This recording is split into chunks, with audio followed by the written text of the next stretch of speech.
कोचुवाली भागल छे आई जा आ जाओ आ जाओ आ जाओ आ जाओ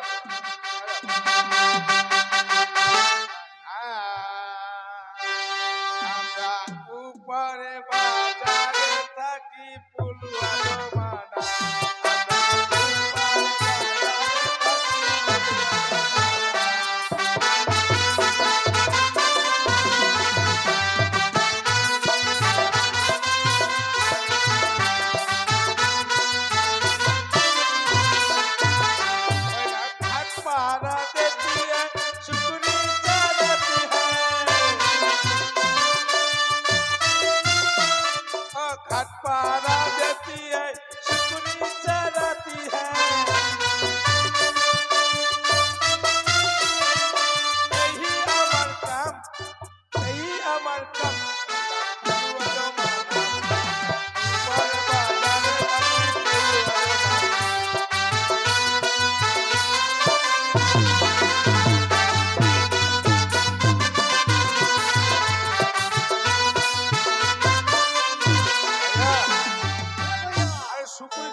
कोचू कोचू वाली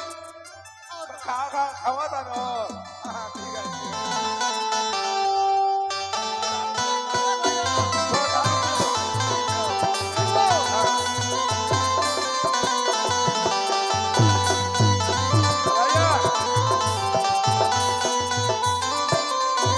बहुत बहुत निशा हो गल बड़ो थोड़ा थोड़ा सुतल बड़ो हाँ रुको भैया रुको बुढ़िया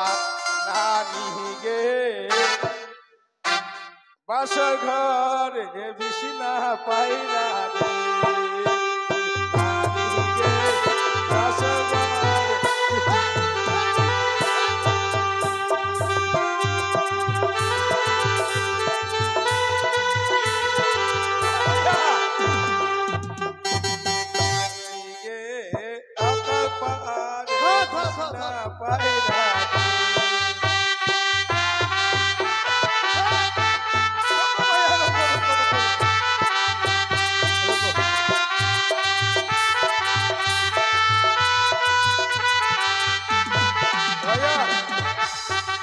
सुतल बड़ो भैया हम सुतल बड़ो फास्ट हाँ ठीक है भैया ठीक है भैया बहुत बहुत निशा होगा हाँ सो जाता है भैया हाँ बहुत निशा होगा भैया भैया हो हाँ भैया हाँ सुतल बड़ो भैया हाँ सुतल भैया सुतल बड़ो भैया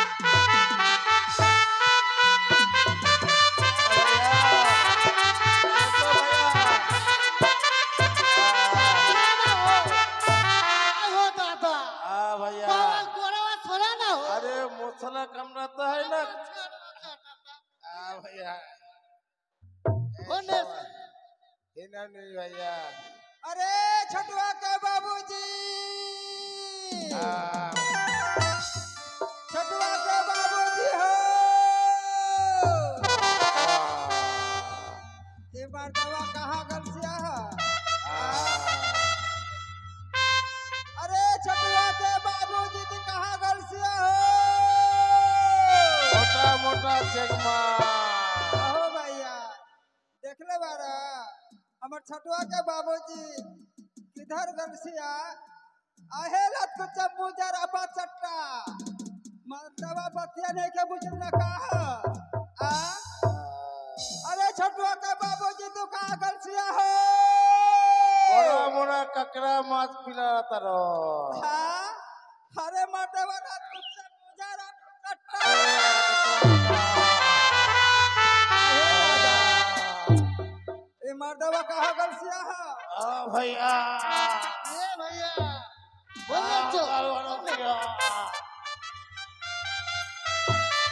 अरे छटुआ के बाबूजी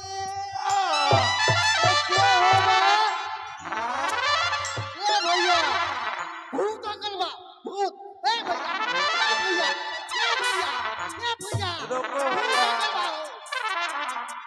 आहे दादा ये दोनों बाजारवा पिके जासूस करल सिया मोटा बुरानी छोड़ के मोटा मोटा चगमास खाता रहो। अरे छटवा के बाबूजी बुरानी छोड़ के ये जा दोनों बाजारू पिके सूत करल सिया मोटा मोटा ककड़ा अरे खाता गौतम बाबू के घर में गौतम बाबू के खेत में ना सब बुरानी जाके सब कुछ खागल से रे मुजरा आहे दादा मर्दा का नाक बोला दिया ओ छटुआ के बाबूजी उठ जा बुरानी में गौतम बाबू के सब कुछ खागल सिया आहे दादा ए मर्दा ए मर्दा ऐसन से ना उठी ए मर्दा उठे के दवाई हमरा गिरबा जब दवाई खाई मर्दा धड़पड़ा के उठ जाई अहे छटवा के बाबूजी उठ जा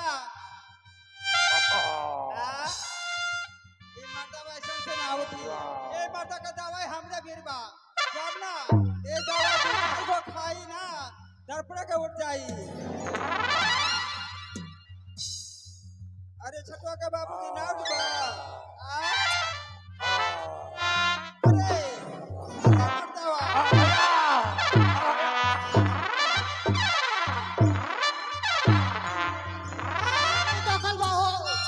बाबूजी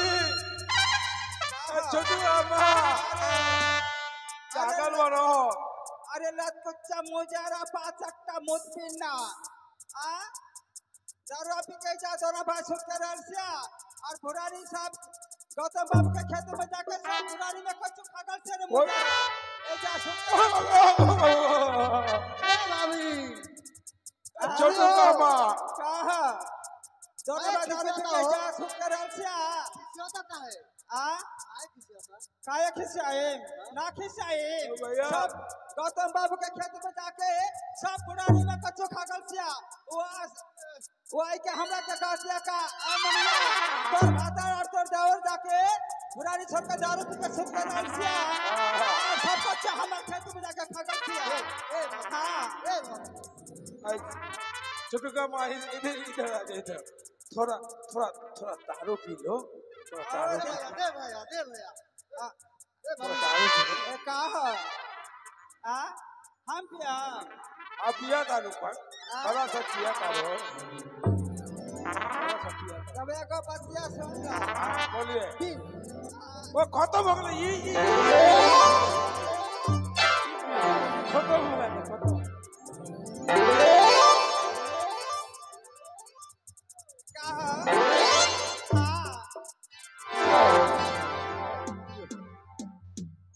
थोड़ा ज्यादा नहीं पीता आहे दादा छोटी का बोल जलता का हो वो बतिया सुन ला हम जब ना हाँ तारा दादा के खोजे के जावतिया ना हाँ वो गौतम मर्दवा रलसिया हाँ वो मर्दवा हाँ वो रोड पर जाके बैठ बैठ के दारू पियातिया ऐसा कब आहा हमरा देख के कहतिया का ए मनिया तू कहाँ जातिया हम कौकरा के कहतिया जे हम जातिया हमार देवरा के हमर भतार के खोजे खाती एको बतिया सुन लो हिने आवा हम चल गलसिया कहाँ जाते गौतम मर्दवा दारू पियतिया बैठ के तो हमरा के बोलतिया हम जब चल गलसिया ना और हम का होई हम बतिया सुन लो पहले बोलिए हमरा के कहतिया का अब बोला खाई के हाँ तो रोको ना खाना तो बात तो हमरा का कहतिया तने जा बैठ जा बैठ कर सिया तो ये मनिया तने दरवा पी ला दारू पी लो बड़ा बात हम पी गल सिया तो कहतिया पर का ए मनिया तने हमरा गोदी पर बैठ जा ना गोदी में ओकर गद्दे पर हम बैठ गल छ कहतिया का का कोई छे हां तो कहतिया का जे हमरा के तनी चुम्मा दे दो ना चुम्मा दे दिया हम चुम्मा दे दिल से ओकरा आ गोमा हां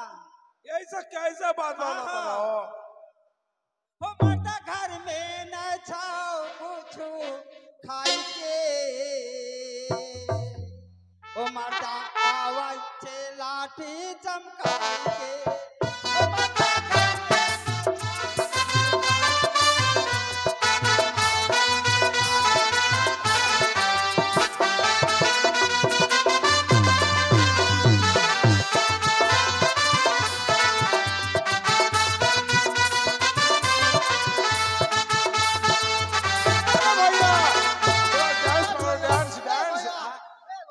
तंगरी बेच के ने अकबा चढ़ा लगी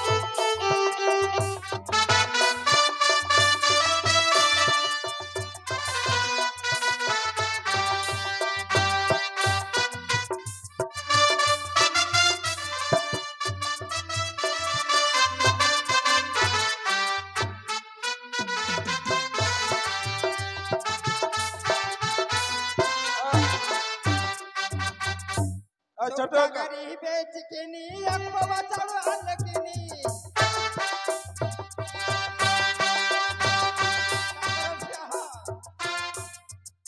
कचा 1 किलो चावल किलो दे ले 1 किलो चावल 1 किलो दाल घर में नहीं खे एक हफ्ता में पूरा बाजार में किन के आके दे दे दिया एक पाचर का आदमी खाई हो कितना आदमी है 3 4 आदमी है दोनों भाई मिल के खाओ 2.5 के भात और एक पाचर का हुई ऐसा का बा सब टंगरी बेच के नी एक पाचर माल के नी ओ मर्दा राजी बाटी सबे खाई के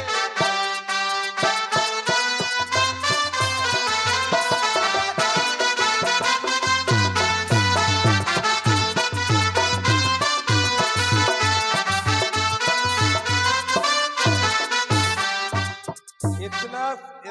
सामान दे दिया तुम बोला था सब खत्म हो गल बड़ा हाँ कहा बोल 1 किलो दाल 1 किलो अचार 1 किलो आलू अरे लटकुच्चा मुजरा पाचटा मुफिना दोनों भाई मिलकर खाओ 2.5 के भात और एक पाचर का आदमी खाई हो जगह तो दे देगा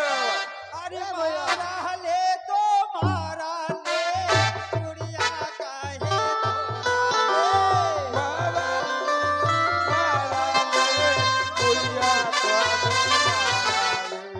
मारा ले तो मारा ले चुड़िया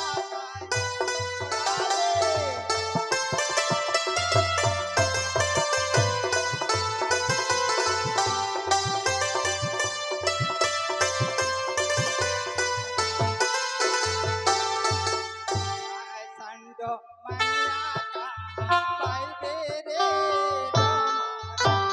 मनिया संडो मनिया का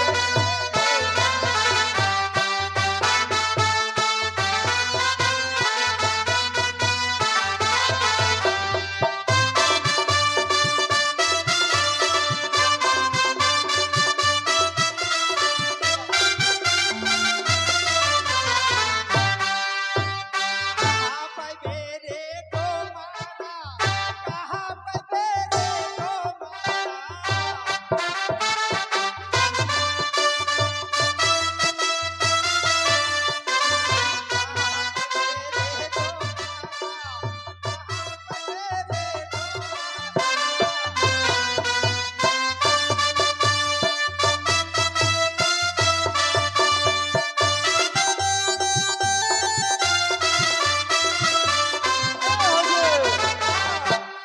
ईशान का डमान मनिया का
रे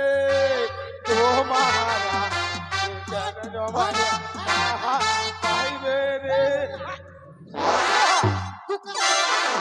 तुम्हारा भावजी कहाँ गल छे भैया कहाँ गल छे हेलो भैया तुम्हारा भावजी कहाँ गल छे तुम्हारा भावजी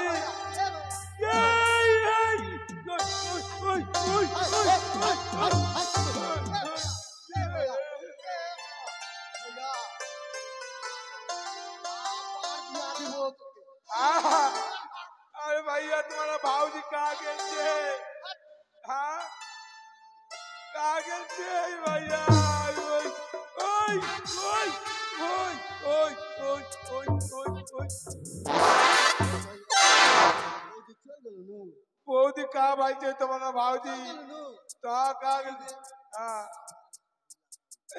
आगे नहीं भैया अरे भैया तुम्हारा पुराना भावजी कहाँ गए थे दूसरा नहीं शादी कर ली भैया तुम्हारा भावजी कहाँ गए भैया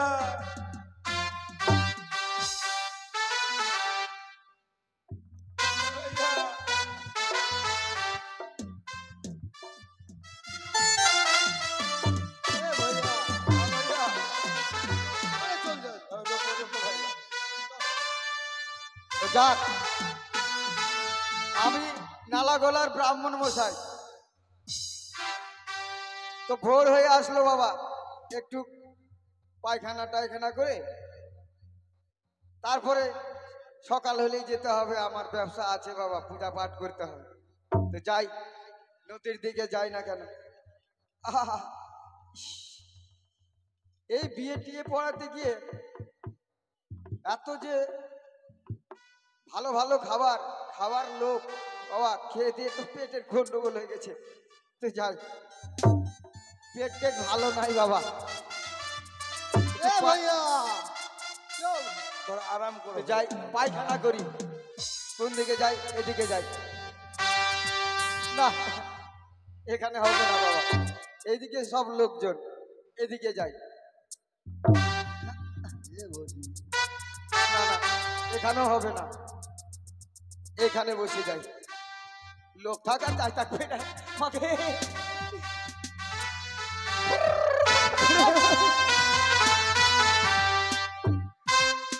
বাবা বিয়ে বাড়ির যে খাওয়া পায়খানা কাছে থাকার কথা চলে গেল 10 হাত ভগবান না যাই জল খরচ করি আবার পেটটা ব্যথা না আর একটু বসি তো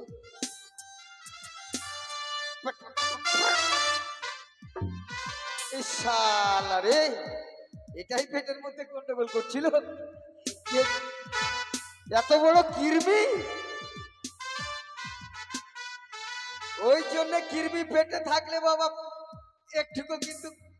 শরীর হবে না তাই আমার শরীরটা তো দেখতেই পাচ্ছে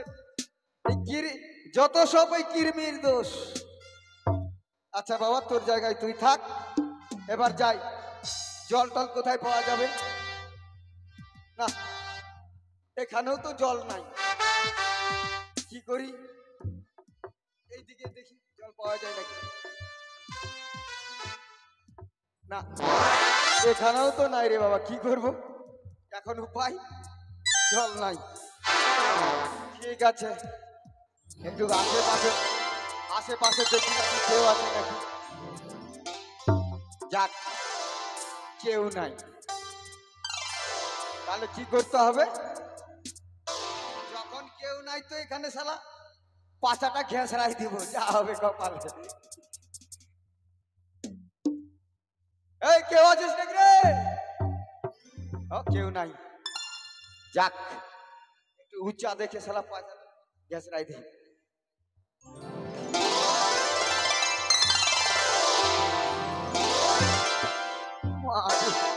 শালা তাল গাছের মুড়া তো খুব ধারি বাইরে গেল রে বাবা যাক জল নাই তো কি করব, উপায় তো নাই। যাই এবার নদীর দিকে যাই।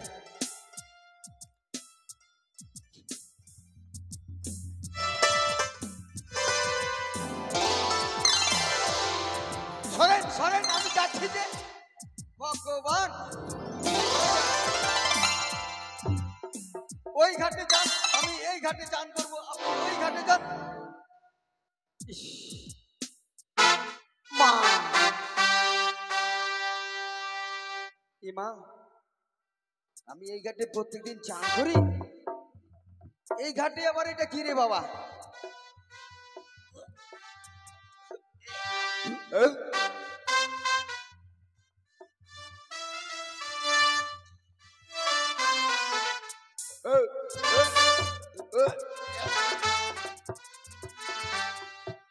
কি গন্ধ!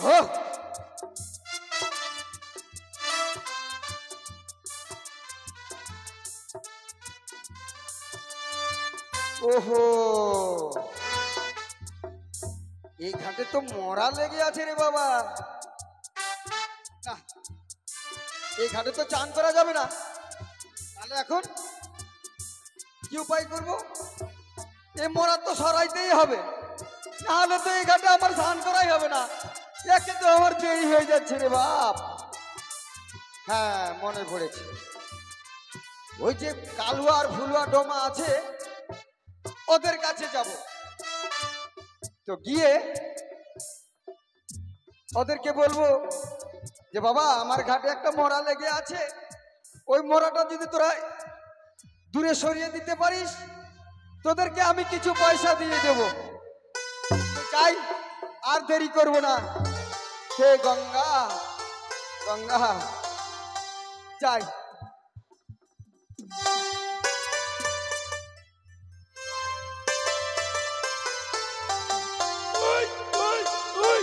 भैया तुम्हारा भावजी कहाँ गेल छे भैया?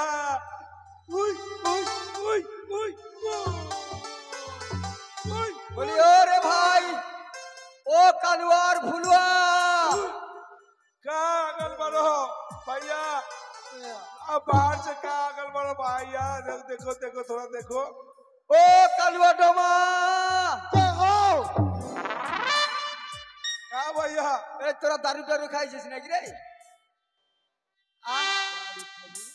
আমরা যাতে ডোম, হ্যাঁ তো আমরা দাড়ি খাবো না কি খাবো? হ্যাঁ। क्या बड़मन चाचा कहाँ गए थे बड़मन चाचा? দূরে থাক, আমি ব্রাহ্মণ, আমি তোদের ব্রাহ্মণ চাচা। ब्राह्मण चाचा এ মামা, দূরে থাক বাপ, এ নে, এ কাকা, দূরে থাক। এ কাকা, এ নে, এ দাদা, হাপে হাপে। এ নে, এ দাদা, গঙ্গা, मामा ससुर चाचा এ কাকা, এ নে, এ হট, এই যে, এ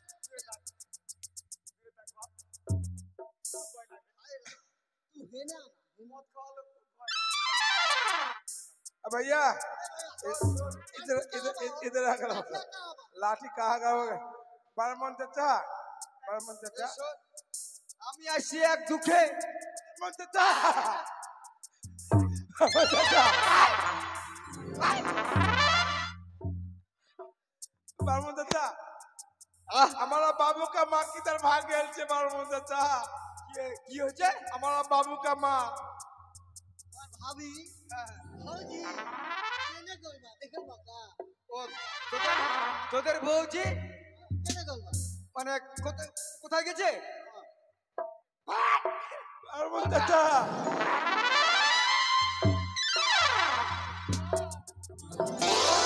ব্রাহ্মণের জাত তোরা কিছুই রাখবি না রে মা। हमारा बाबू बाबू का माँ कहाँ गए थे? बड़मन चाचा, बड़मन चाचा, শোন রে কালুয়া, हाँ আমি কি জন্য আসলাম না আসলাম তোরা তো ভালো মন্দ বুঝেছিস। हमारा बाबू का माँ कहाँ भाग गए थे? তো দূরে থাক। ए चाचा আহ हमर भौजी के खोज काम दो और सुनो ए भौजी के ओ बाबू का माँ তার মানে তোর বউ হারাই গেছে। किधर खेलते माँ खेलते हम শোন मालूम नहीं ले তাহলে শোন, আমার একটা কাজ আছে। ठीक है আমি প্রত্যেকদিন যে ঘাটে চান করি না, সেই ঘাটে কিন্তু একটা মরা লেগে আছে। मोरा लगे আছে ওই মরাটাকে যদি তোরা সরিয়ে দিতে পারিস, হ্যাঁ তোদের বউজিকে আমি বের করে দেবো। বের করে দিবি হ্যাঁ, মন্ত্র করে। এ ভাইয়া हाँ भैया ठीक